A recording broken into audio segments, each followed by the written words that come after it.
حامدا مصليا أما بعد. أعوذ بالله من الشيطان الرجيم.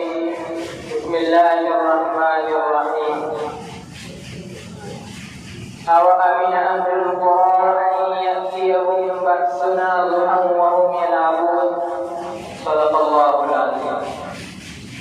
عزیز طالب علم بھائیوں و برادران اسلام، یوں تو مسلمانوں کی تاریخ مشکلات و مسائل، ابتلا و آزمائش کی داستانوں سے لبریز ہے.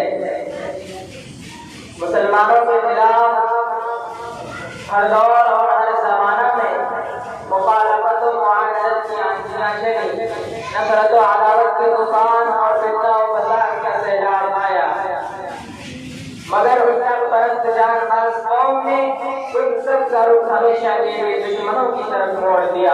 آج بھی عالمی پیمانہ پر مسلمانوں کو ہر ملک میں ظلم و ستم کا نشانہ بنایا جاتا ہے، مگر جو شدت ہندوستان میں نظر آتی ہے وہ کہیں اور نظر نہیں آتی. یہاں مسلمانوں کے خلاف نفرت و عداوت، ظلم و ستم، مصائب و آلام کا سلسلہ آزادی کے بعد سے جاری ہے.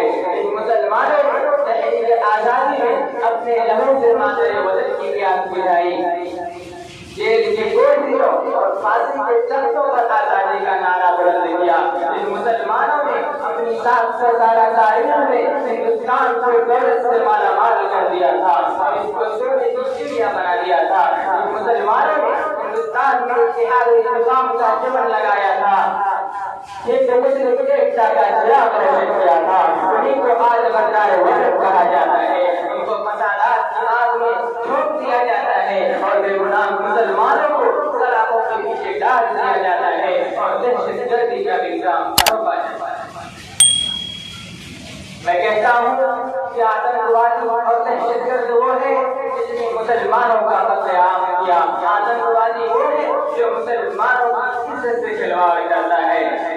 دہشت گرد تو وہ ہے جس نے ملک کے نافذ کیے ہوئے آئین اور قانون کو توڑ کر فساد کا طوفان کھڑا کیا. کیا ملا ہمیں آزادی کے بعد؟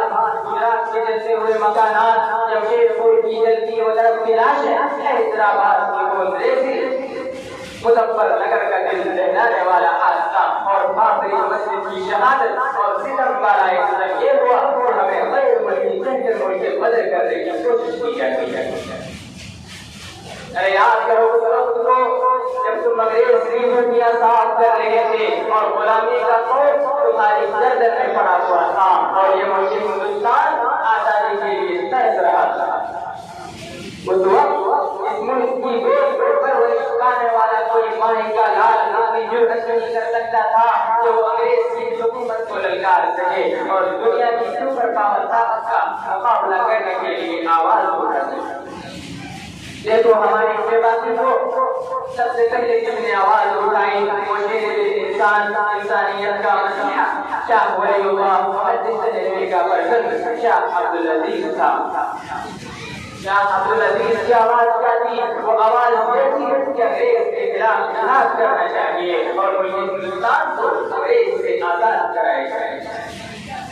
شاہ عبدالعزیز کا یہ فتویٰ انگریز کے لیے ایک خطرناک پیغام تھا جس نے انگریز کو بے چین کر دیا تھا. اس کی آواز کے سہارے علماء ہند اور خاص طور سے علماء دیوبند سر پر دفن باندھ کر انگریز کی حکومت کو ختم کرنے کے لیے میدان میں نکل پڑے. پھر تاریخ نے دیکھا کہ علماء کو سوٹ کے منہ پر باندھ کر گولا داغ دیا گیا.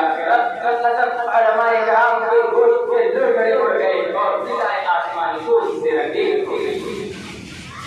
لمحات تاریخ نے یہ بھی دیکھا کہ علماء کو پھانسیوں پر کھڑا کر کے لفظوں سے بادشاہ پھانسیوں کو چلا دیا گیا. لاہور کی شاہی مسجد کے صحن میں انگریز نے پھانسی کا پردہ بنا دیا تھا اور ایک دن میں 80 علماء کرام کو پھانسی دی جاتی تھی. اور یہ بھی ہوا کہ علماء کو گولیوں میں بند کر کے دریا میں ڈال دیا جاتا اور اوپر سے گولیوں کا نشانہ بنایا جاتا.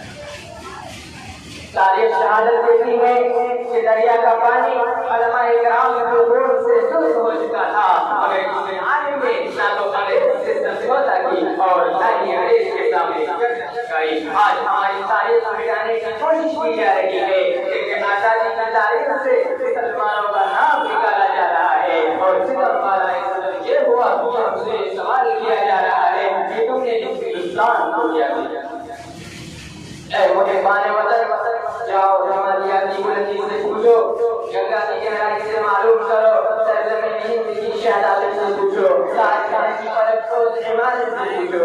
یہ سب ہماری عظمت کی گواہی دیں گے. یہ ہندوستان کا جذبہ شاہد ہے. یہ اے ہندوستان کے اسلام پر دانشورو, ہمیں بتاؤ ہندوستان کو قطب مینار کی بلندی کس نے دی؟ لال قلعہ کی عظمت کس نے دی؟ جامع مسجد کی مصیبہ عمارت کس نے دی؟ تاج محل کی رہنائی کس نے عطا کی؟ یہ اہل جنوب بتلائیں گے کیا ہم نے دیا ہے عالم کو مسلمانوں کی تاریخ کے بگڑے ہوئے دوران کی پکار نہیں, بلکہ دوسری نشین حکمرانوں کی بھی یہی شہادت ہے کہ ہمیشہ آزاد ہندوستان میں مسلمانوں کے مسائل میں جمہوریت کا مذاق اڑایا گیا اور مسلمانوں کو ان کی حقوق سے محروم کیا گیا ہے. ہر میدان میں مسلمانوں کو مقبول بنایا گیا ہے. معاشیت میں تجارت, سیاست میں ملازمت, ہر موڑ پر مسلمانوں کو مجبور بنایا گیا ہے. ہماری ترقی کی راہوں میں رکاوٹیں قائم کی گئی اور طلب پر اقلیت کا روڑا اٹکایا جاتا ہے. آج حکومت کے ایوانوں سے لے کر ملازمت کے میدانوں تک اقلیت کا نعرہ لگایا جاتا ہے. لیکن ہندوستان کی آزادی سے برادران وطن سے کہیں زیادہ ہماری قربانیاں.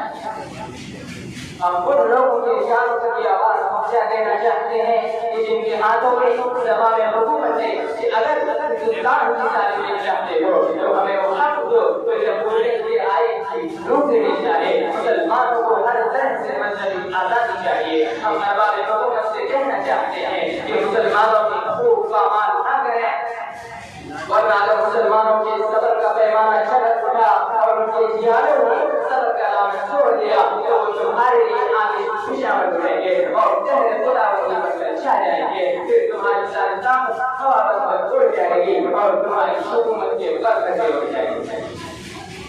اپنے اجداد کو کبھی بدنام نہ ہونے دیں گے, اپنے اجداد کو کبھی بدنام نہ ہونے دیں گے. یہ حویلی کبھی نیام نہ ہونے دیں گے. ارے دیکھنا ہے تو دیکھ, حکومت لے کر کسی بھی شہر میں پروگرام